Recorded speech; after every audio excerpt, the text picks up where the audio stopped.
Hebrews chapter 9, a new covenant, verse 1. Then verily the first covenant had also ordinances of divine service, and a worldly sanctuary. For there was a tabernacle made, the first, wherein was the candlestick, and the table, and the shewbread, which is called the sanctuary. And after the second veil, the tabernacle, which is called the holiest of all, which had the golden censer and the ark of the covenant overlaid round about with gold, wherein was the golden pot that had the manna, and Aaron's rod that budded, and the tables of the covenant. And over it the cherubims of glory shadowing the mercy seat, of which we cannot now speak particularly. Now, when these things were thus ordained, the priests went away into the first tabernacle, accomplishing the service of God. But into the second went the high priest alone, once every year, not without blood, which he offered for himself and for the errors of the people.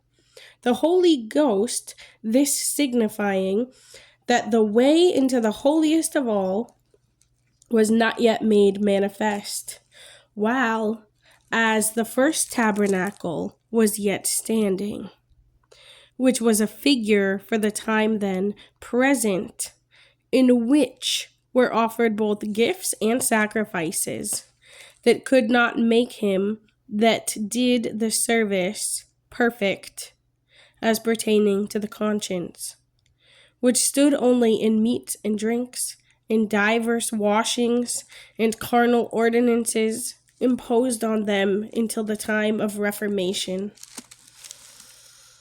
But Christ, being come a high priest of good things to come, by a greater and more perfect tabernacle, not made with hands, that is to say, not of this building, neither by the blood of goats and calves, but by his own blood, he entered in once into the holy place, having obtained eternal redemption for us. For if the blood of bulls and of goats and the ashes of a heifer sprinkling the unclean sanctifieth to the purifying of the flesh, how much more shall the blood of Christ, who through the eternal Spirit offered himself without spot to God, purge your conscience from dead works to serve the living God.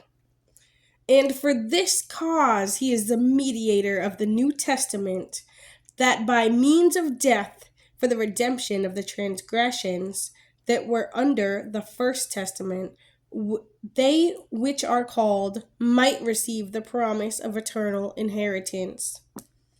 For where a testament is, there must also be necessity, the death of the testator.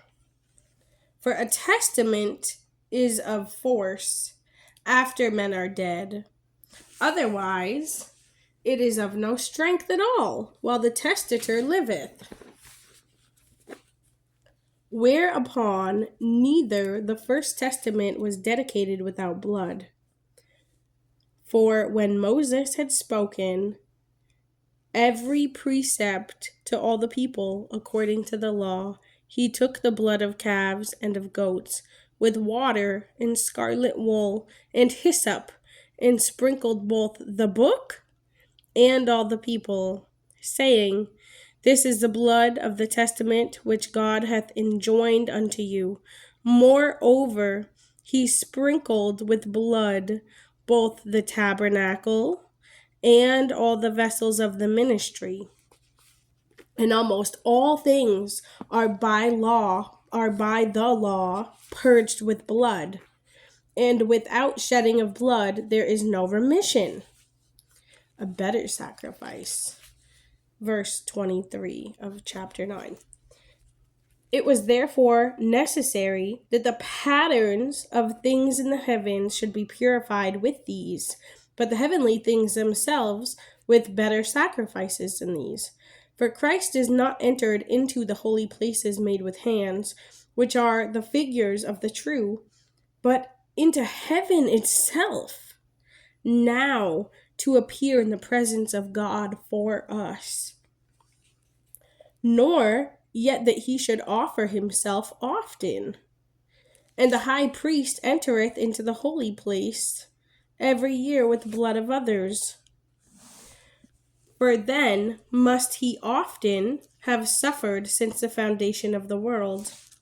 But now, once in the end of the world, hath he appeared to put away sin by the sacrifice of himself.